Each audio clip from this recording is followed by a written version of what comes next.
So this is the PDF that I posted under week 11, as I usually do, with frames from the film taken at intervals from 1 to 3 seconds. They're not taken automatically. It's me sitting in front of the film and pressing a button to take a screenshot whenever there is a significant change in the camera angle or a significant line uttered by one of the protagonists. This way we can analyze the visual content, the style and the message, so to speak, that is conveyed by the visual style of the film.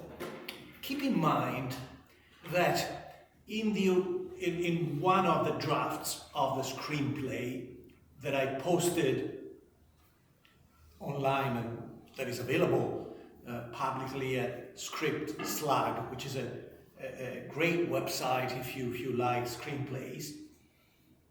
In one of the initial versions, the film was not showing the scene first that you saw on Tuesday. It was following a more linear narrative.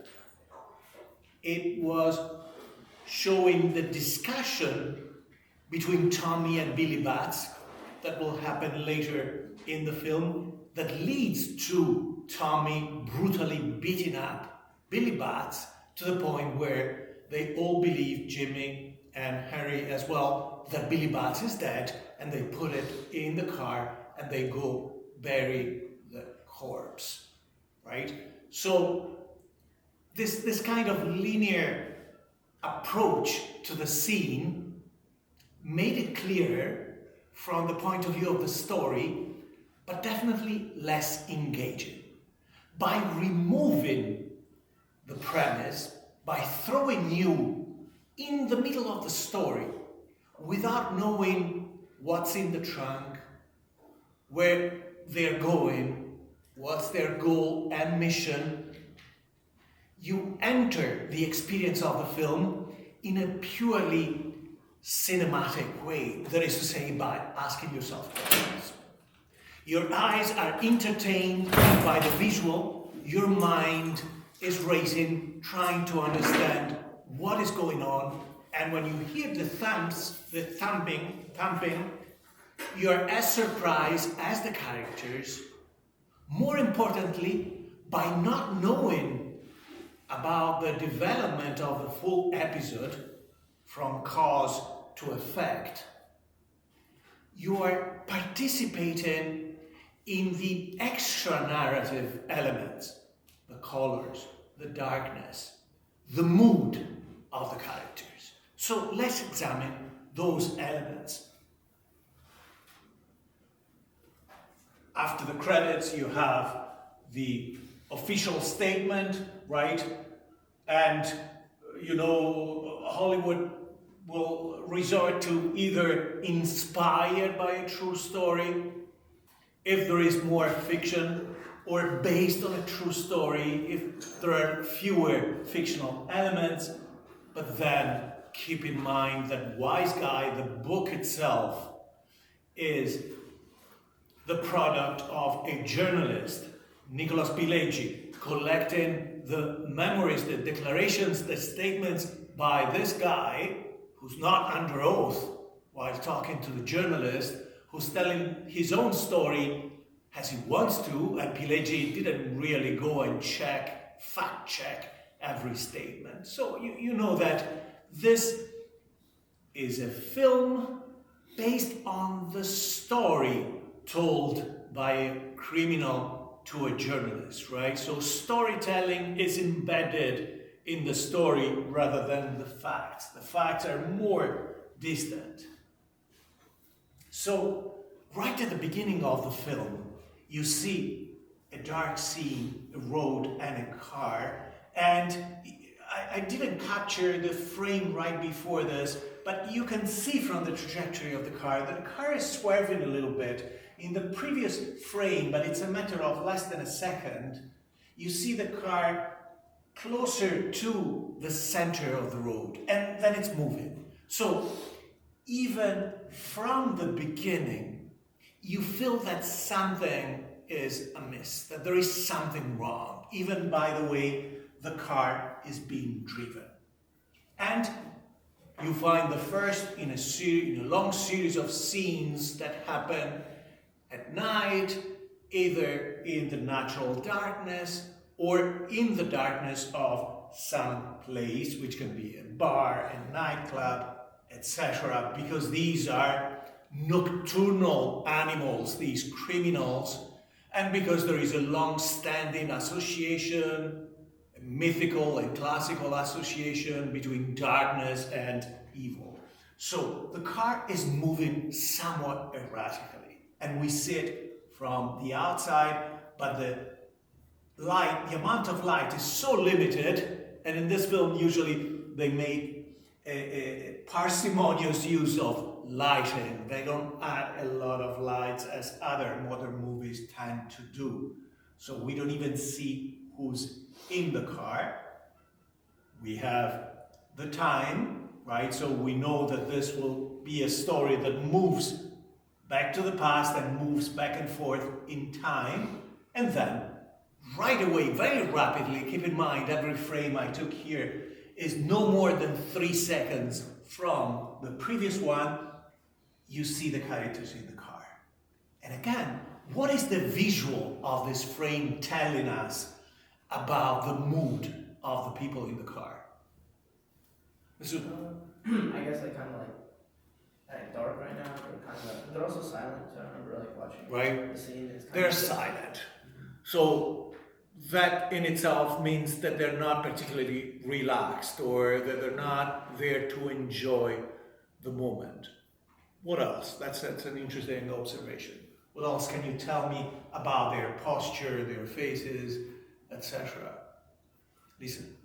I remember talking about Henry as like the observer, and I feel like this shot of being the very first shot of him and all of them in the film, with the other two characters sort of, you can tell he's the only one with the eyes open. open. And obviously he's driving, but you can see behind his eyes that he's thinking about the situation or whatever the situation is. Can we tell who's in command of this group? Or anything about the leadership, the control over what is going on? Because as the scene develops, we'll see that Henry is not the leader of the group, is not the leader of this operation, and in fact right now is simply acting as the driver, and then he won't participate in the killing off of Billy Bats when they realize that the poor Billy is still alive. What we can see for sure is that we have someone, Jimmy, Robert De Niro, who's completely relaxed apparently, deep asleep. In fact, he has reclined the seat. We don't really see the eyes of Tommy yet, so we don't know whether he's asleep or thinking. But that is also in sync with the character, because if there is one thing that you know when you watch the movie about Tommy, is that Tommy is unpredictable. That you can never trust Tommy, that Tommy from one moment to the other is so volatile that can explode, that his behavior can change and affect the people around him. We see his hand up high, but we don't really see with this amount of light. And again, there is some artificial light, but at this point, there are so many movies where when people are in a car, the amount of artificial light is such that it's like daylight inside. We cannot make up where his hand is standing, right? And then we'll see it later. In reference to the face of Henry, how would you describe his state of mind? Or physical state altogether also?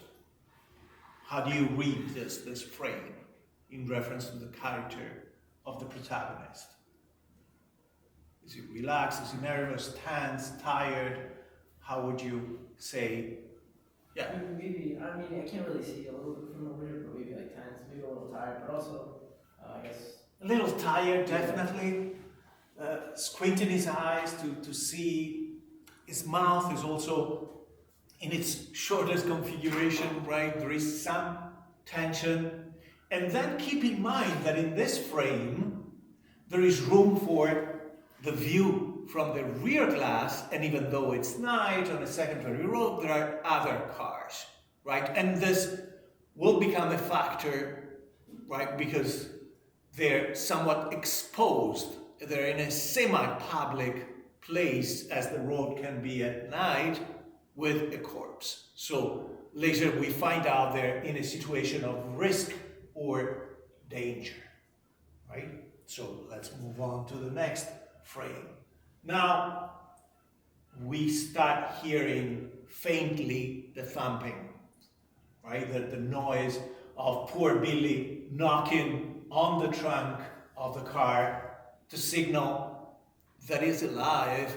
But then you'll see later on when he'll mumble, "No, Tommy," what is in his mind, right? Billy understands as a made man, as an official member of the mafia, the situation that they are forced to kill him, but probably would like to say, "It's okay, if you let me leave, then I will not retaliate against you. Let's enter this kind of bargain." That's the idea. That's why he's knocking. He knows that it's being taken somewhere.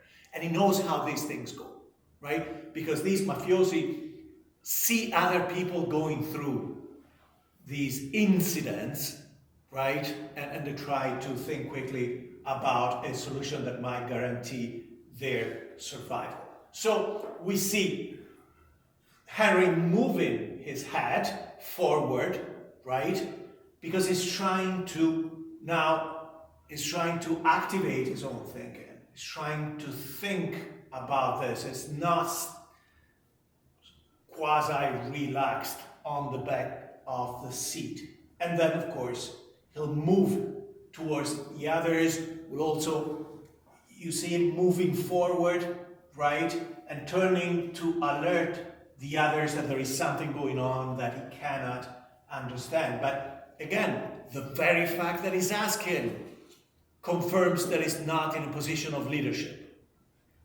He's not just stopping the car and acting or reacting of his own volition to what is happening.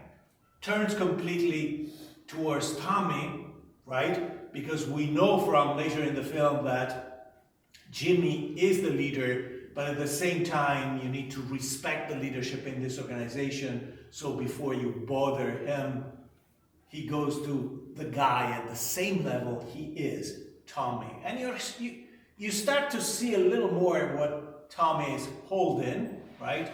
At this point, Jimmy is waking up from his slumber, right? And they keep repeating what is going on.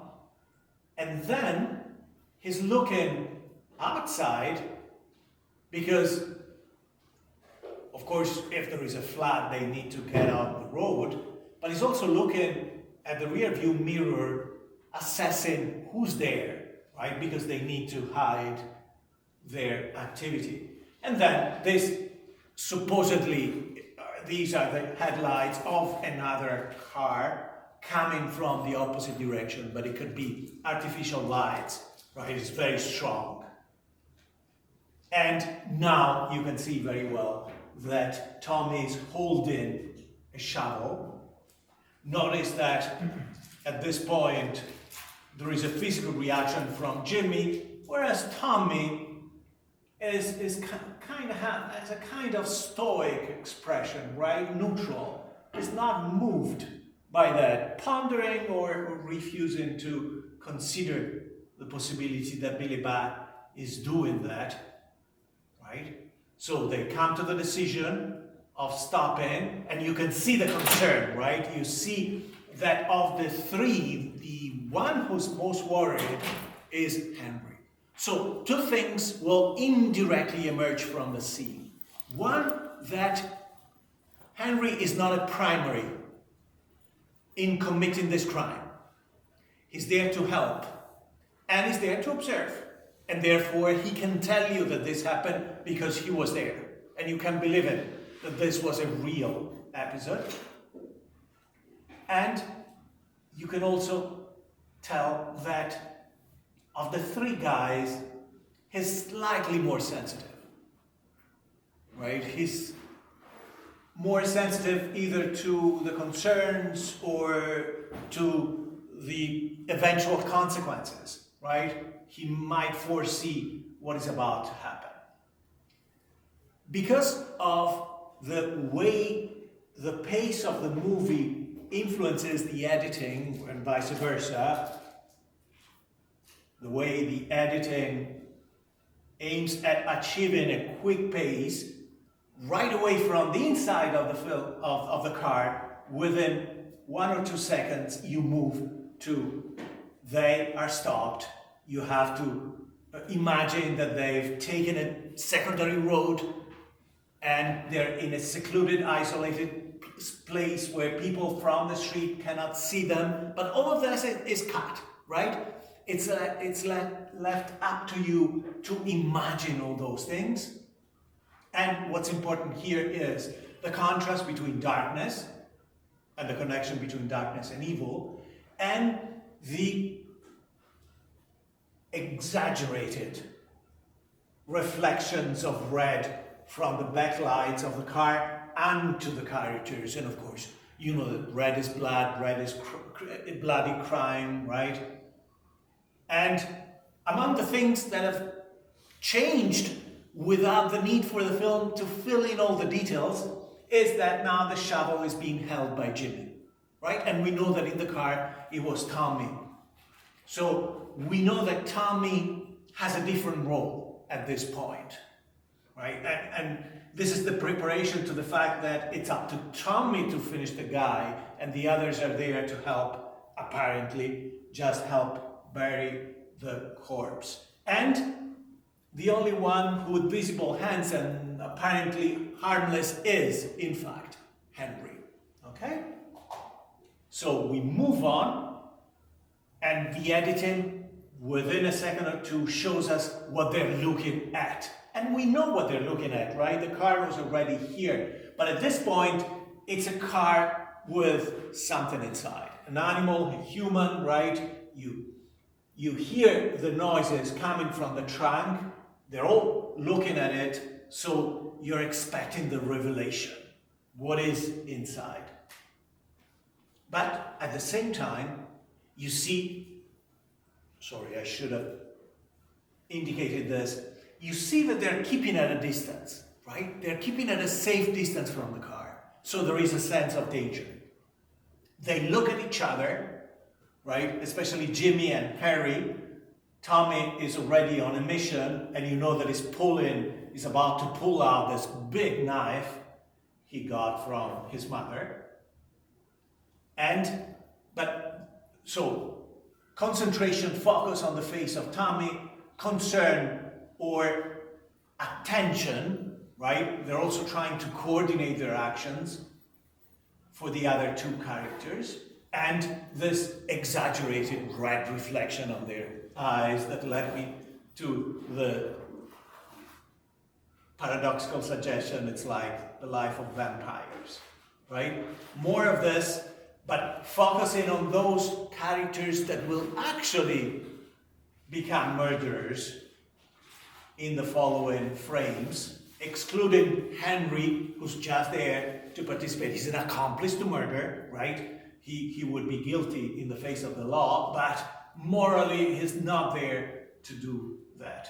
You can see, of course, in terms of visual, that Jimmy is pretty relaxed, right? No tie and buttoned shirt, whereas Tommy is elegantly dressed, like has a handkerchief, a pochette in his jacket pocket. He has this shirt typical of the 1960s and 70s. It's called the spear point, and you see plenty of examples of that. A tie, right?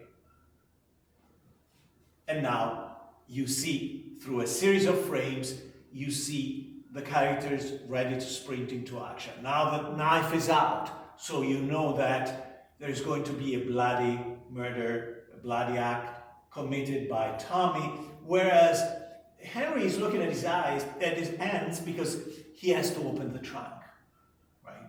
There was a time when you needed keys to open a trunk. Would you believe it? So we see Henry's hands opening the trunk, but that's the extent of his participation, right? He's being pulled out of the group in a way. And you get to the shock, right? The shock in effect within a minute or so, without any premise, without knowing what happened, why this guy was almost killed. You see this classical representation of death, right? If you go back to the tradition of paintings of Jesus, of saints who were martyrs, etc., you find elements of this composition, right? The white cloth that emphasizes the white sheet that emphasizes the presence of blood. We don't know, is it bed sheets, is it tablecloths? Probably bed sheets. All the blood, the face, but notice the perspective of the face. That's a classical representation of a dead religious figure. We have examples for Jesus, especially for this one. Mantegna would be one of the artists. And you have the hand, because you need a visual reminder that he was doing the thumping, right? That he was knocking. And you can barely make out what he's saying. Of course, the caption makes everything very clear, but he's barely mumbling with his last strength. No, Tommy. And again, the rest of the plan would be, don't kill me, I will not denounce you to the organization. We can just forget about this if you let me go, if you take me to a hospital, to a doctor. So you've been shocked, and right away they get into the action. They start with abusive language. The knife now is in a position to hit, and again, Henry is just there to watch. And right away, Tommy sprints into action, goes in, and this is also very shocking because of the rapid pace it happens, and stabs the guy several times, the poor Billy Bat, with this huge kitchen knife that his mother wants back. Okay? You see Jimmy, and you see his face. It looks like even Jimmy is taken aback by the violence of Tommy.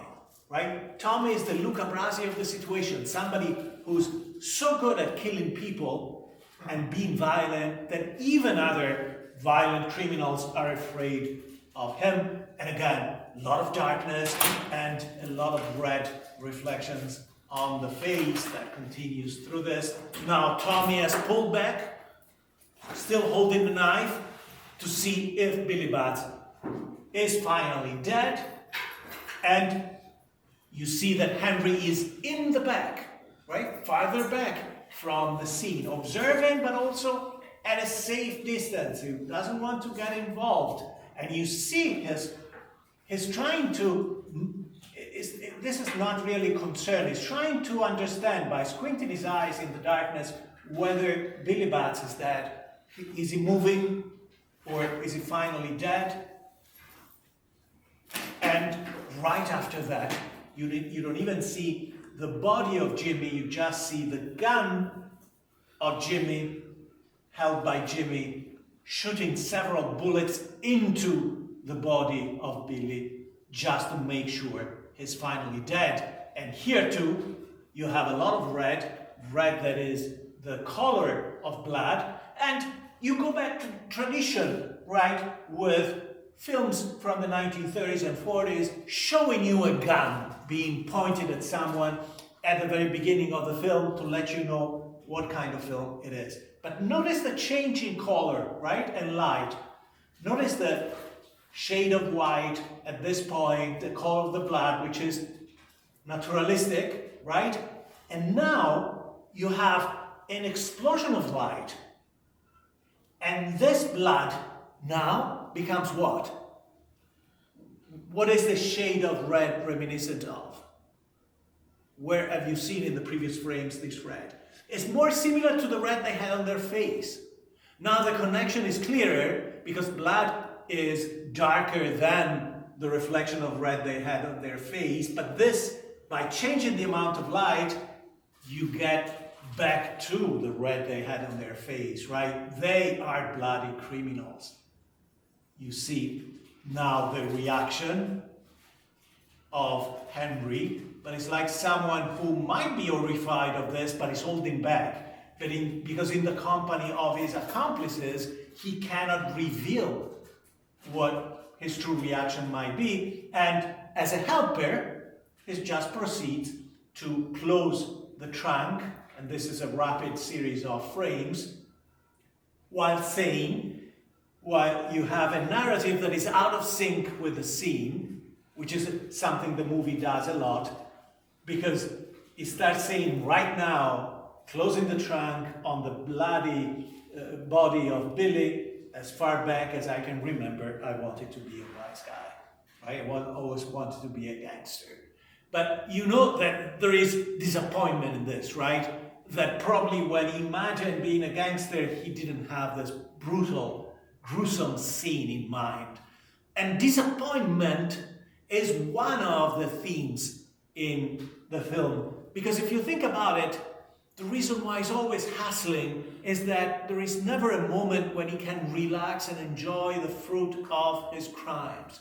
It's always running from someone, it's always running to perform the next scheme, right? To make himself rich, to fill the pockets of Polly and the others, and to survive. Okay? And again, you continue to have this color red. He continues to see that it's unlike the others. It's like he's not fully committed to this lifestyle. He's saying, I wanted to be a gangster, but you don't see someone who's fulfilled, satisfied, reveling in the experience. Whereas Tommy is more like a schizoid character, right? Is a psychopath and a joker, right? Smiling in weird ways, grinning even in the presence of violence. And then, of course, you have the title with the same red color. You have the diegetic music, that is a music that illustrates, and it starts with Tony Bennett singing From Rags to Riches, singing, I know I go from rags to riches, and you think, criminals trying to live the American dream, taking shortcuts to get rich. However, it's even more ironic because this song is not about somebody who becomes wealthy. Rather, it's someone who's in love with a woman and saying, if you love me, then I'll be as rich as I want to be. Meaning, I don't need anything else other than your love to feel completely fulfilled. And this is completely ironic because it's the opposite of everything you find in Harry's life, right? If you would only say you care, where I care for you is the step before I love you, right? I don't know if people still say I care for you before they declare their love. You tell me, okay? They remind the viewer that this is based on a book. And notice that it says, the song is saying, though my pocket may be empty, so this guy doesn't become rich, but love would be better than money. Okay? My clothes may still be torn and tattered, but that's the opposite of Henry. Henry wants to be dressed elegantly, doesn't care about love, really. And then you have Henry the Observer, as we found him to be in the first chapters, especially chapter 1 and 2 of the book by Nicholas Pileggi, right? You find this very close shot of Henry's eyes. You see the reflection of the window outside because he's looking from the window of his family's house across the street to the cab stand where the mafiosi are getting together and working. That's their headquarters, right? Of course, you see a character who's not exactly 12, doesn't look 12 at all, right? He's probably older. Now the camera is pulling back from the eyes because you have to give it a context, right? What is he looking at and from where? And an interesting exercise is to compare his reality, his house, and the place across the street.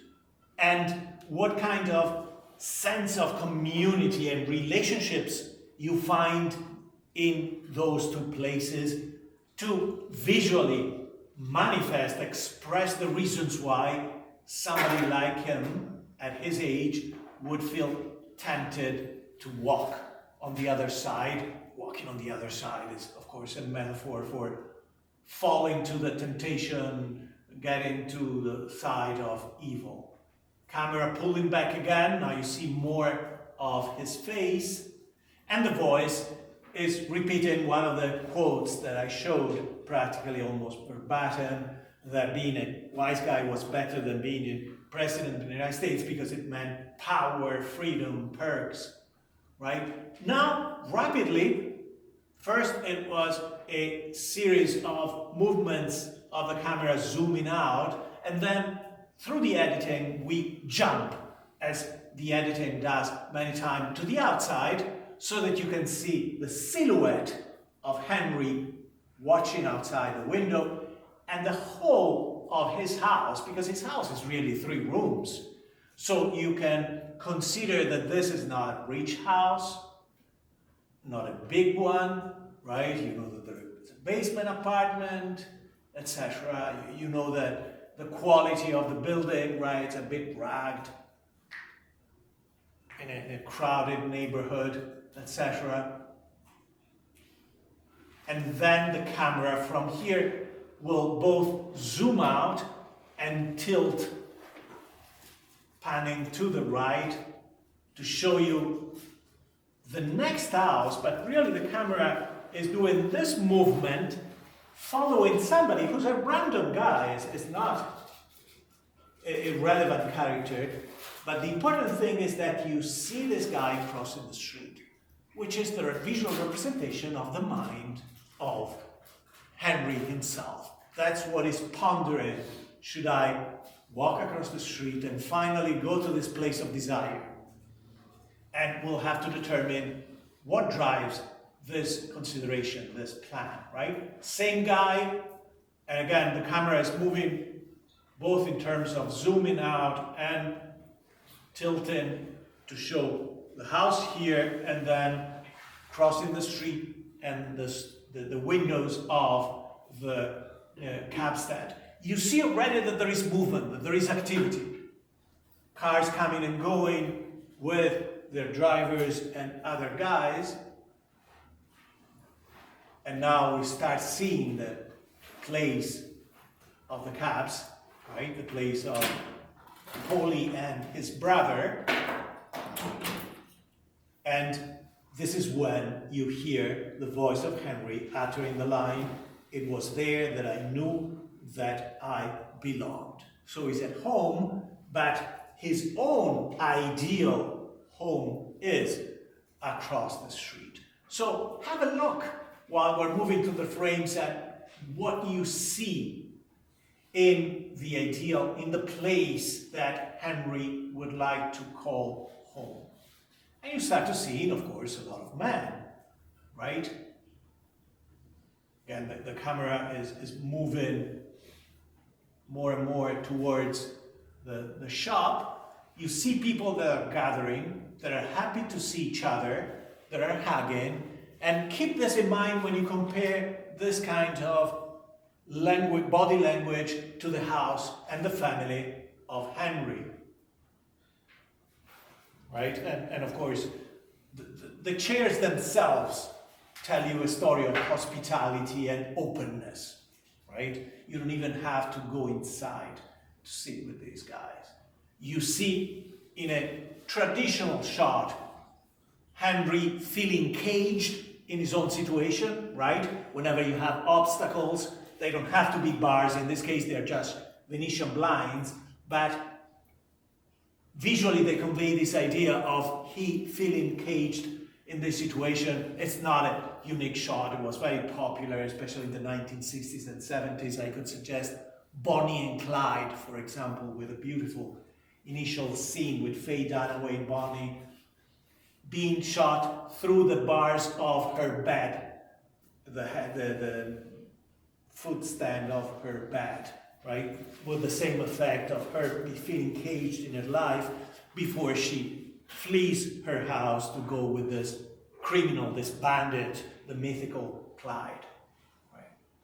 And you still hear, right, the rationale. But when you ignore the text, you see the story in here.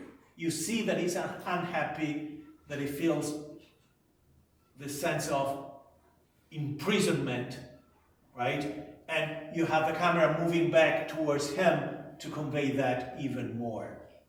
Then jumping, right? These are all jumps because there is no smooth way to connect these frames to his own reality, a bit of his apartment, his family's apartment, and then the same way you saw the inside of his house, from the other side, you see the inside of the cab stand, right? So you know that he wants to go from the reality inside his house to the reality inside that place, and you still see a lot of obstacles in between, right? So you have this yearning of freedom. Then you go down towards the level of the street, maintaining the angle of the observers, and you have a chance to see these guys. Again, there are some socializing there, some that are relaxed on those chairs. They seem to be powerful because they are comfortable occupying this public space, right? There is a certain sense of not worrying, lack of concern about anything, and apparently no business really going on. You see a guy coming out with elegant shoes, elegant pants, right? You see that, those symbols, while the song is singing, "Must I forever be a beggar," which is a famous line from this song. But again, the song is about feeling wealthy because you're being loved by the woman you fell in love with, right? You see this guy. You see other interesting elements, right? Notice the tie. The tie on the guy. This is the guy on the passenger side in the car, not the driver. And you see that he has an expensive tie, but it's not even, there is no knot.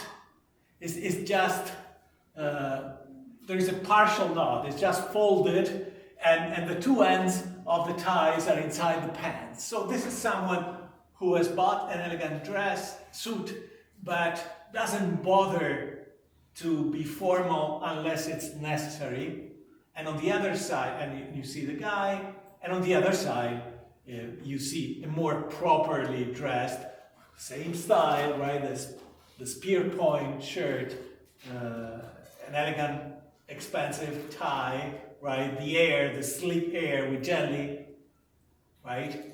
And you see one of the guys, who's Polly's brother, kind of king of the place, right? A wider shot to communicate that is so comfortable occupying this space. And of course, the cigar is another symbol of wealth, traditionally,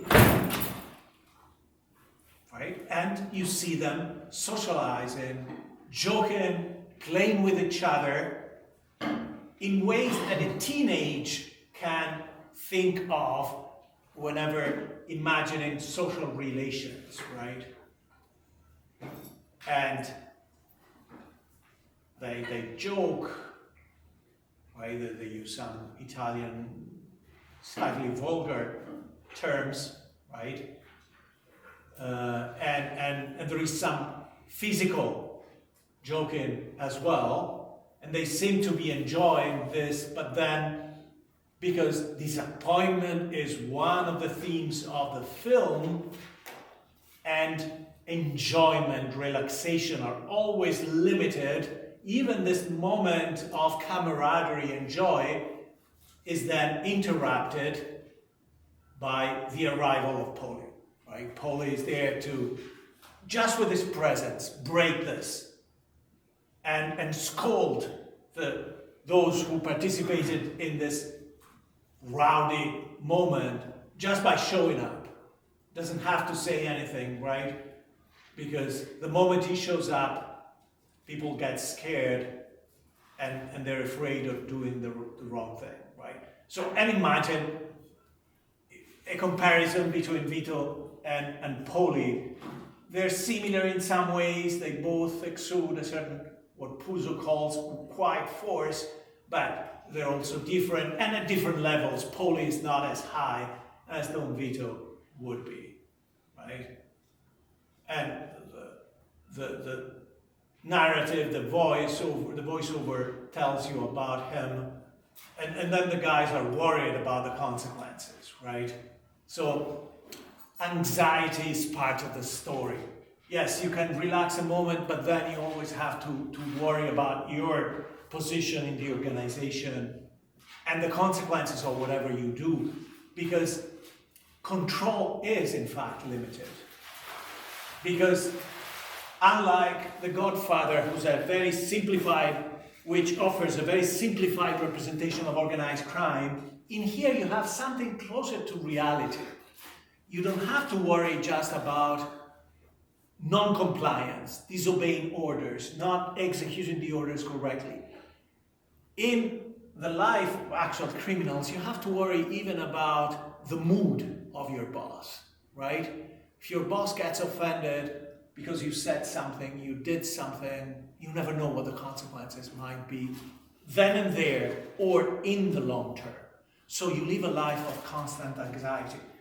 There is a beautiful scene in one of the memoirs of Tommaso Buscetta, Sicilian mafioso who also worked with the Italian-American mafia and then went back and collaborated with Italian justice. He tells the story towards the end of his career when they invite him to a late dinner in the Sicilian countryside. It's relatively common in Sicily in summer to have dinner at 11, midnight. So they put him in a car and they're going to this farm, allegedly. And then while he's driving, he's in the back seat, he gets into his mind that this is it. That in fact they're taking him to an isolated place to kill him. And this then doesn't happen. But the fear is real, and it's really part of the daily lives of these guys. Okay, so they're worried. And now we get to see more of, this is the next morning, but we get to see more of the actual inside of the place from which Henry was observing the scene across the street. And what do you see? You don't see people relaxed, sitting around, having ample space around them.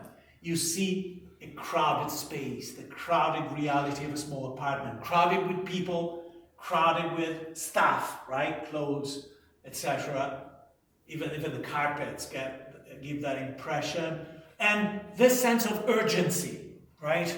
And it's a different kind of anxiety. It's the anxiety of a family that is poor. You see his mother move in while some of his relatives are at the table. You see clothes being dried on a line, right? And you see the elements of a family, right? The bride's portrait, very cheap painting, some sports trophies from the kids probably, but at the same time there is nothing particularly reassuring in here. And again, to communicate a sense of lack of comfort, you have one or more characters moving quickly through the scene. In this case we see the mother, and then he reaches Henry, and then Harry starts moving towards the back of the house. They move back together, and there is more going on. Even the table is very crowded. And the crowded scene must communicate also a sense of claustrophobia, right? Because even when you have more light and it's moving out, by the way, what is this about? This is a quick reminder of a passage in the book where Henry will observe that people, after he joins this group will stop parking in his driveway even though they didn't have a car. So this is his driveway being used by other people. But look at how crowded even this scene is, right? You have the cars next to the building, you have all the vegetation, and it's there that you find emptiness, towards the cab stand, right? He's trying to get there, and when you look back, again, you find a lot of stuff that gives this idea of being caged in one's existence, of being, of cultivating this desire to escape, right? Look at the balcony, and the wood poles of the rails, that look at the cables, and there is something else, some kind of fence in front, all the plants, right?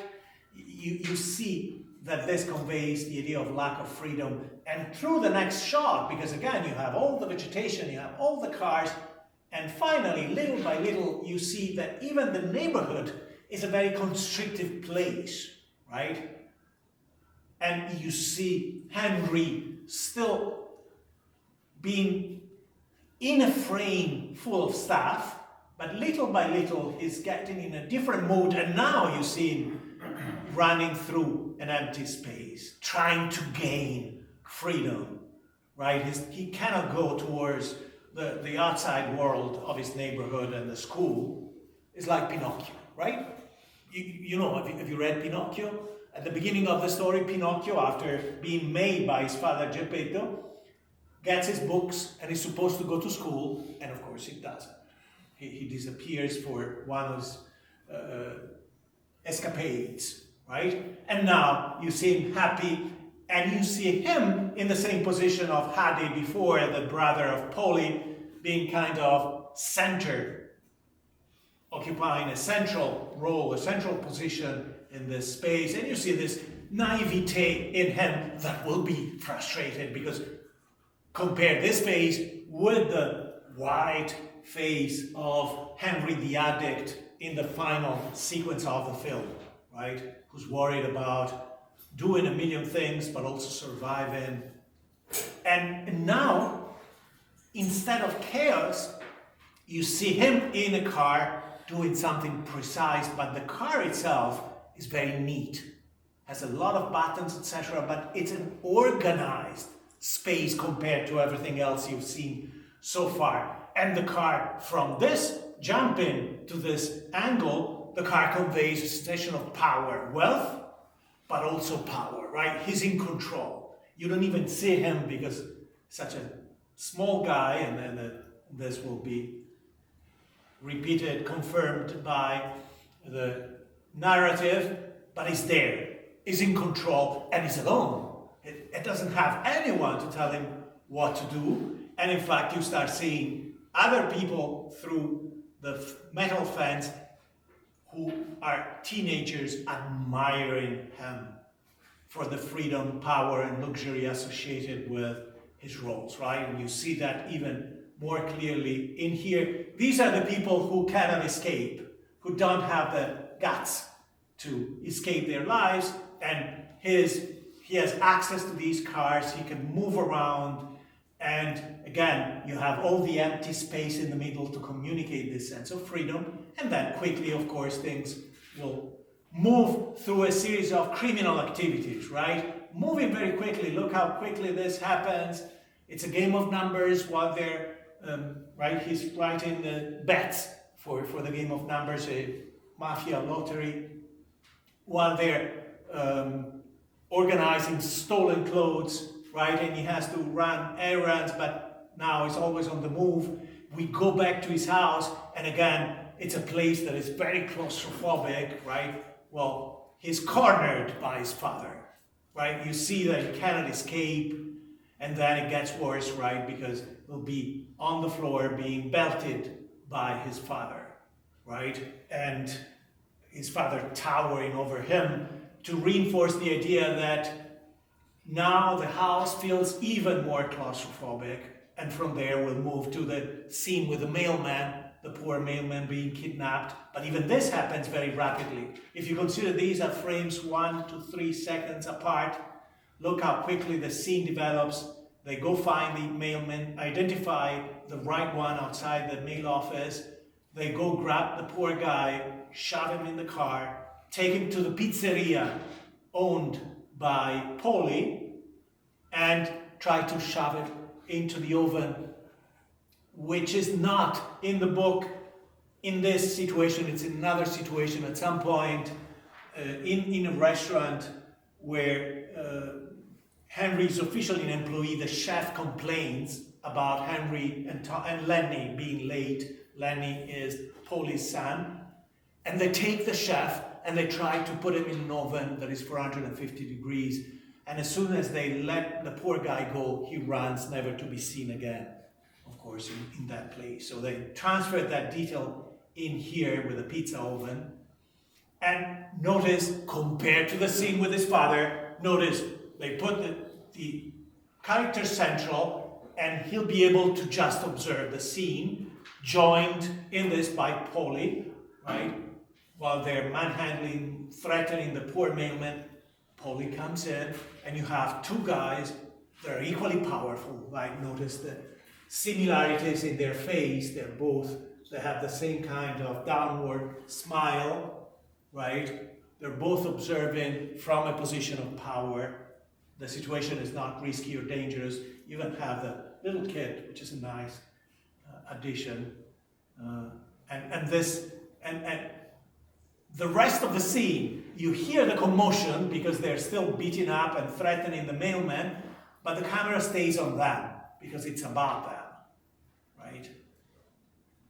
Even more quickly, even more closer to the characters, and here they stop the image.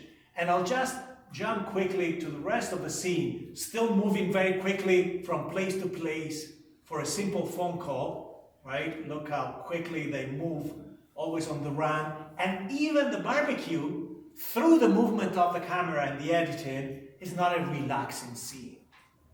Apparently people are relaxing, but in fact they're doing business, right? And you know what is going on in the background, adjusting some union trouble. And to follow that,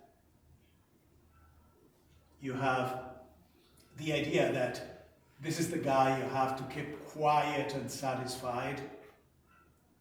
And then you have Henry burning down a parking lot full of cabs. This is a competing companies, right? And the narrative is still insisting that the life he has chosen is better, right? I knew I was with somebody. I didn't have to wait in line in the bakery, so I've reached a position of power. But again, the scene is telling you something about frustration and disappointment, because contrary to what you hear from the voice, then you see this poor guy running away from the fire, which is symbolic of what he will do throughout the rest of the film, running away from crisis after crisis. And this scene is very symbolic. It ends with his arms in this position, right, which are paralleled visually by him showing up to his mother saying, look at me, look how elegant I am, I'm a gangster. And that's what he's saying, and his mother will say that for him, right? What do you think? And his mother will say, my God, you look like a gangster. But the fact that the arms are the same is suggestive visually that any given moment of apparent joy and celebration is followed or preceded by a moment of deep anxiety, risk, danger.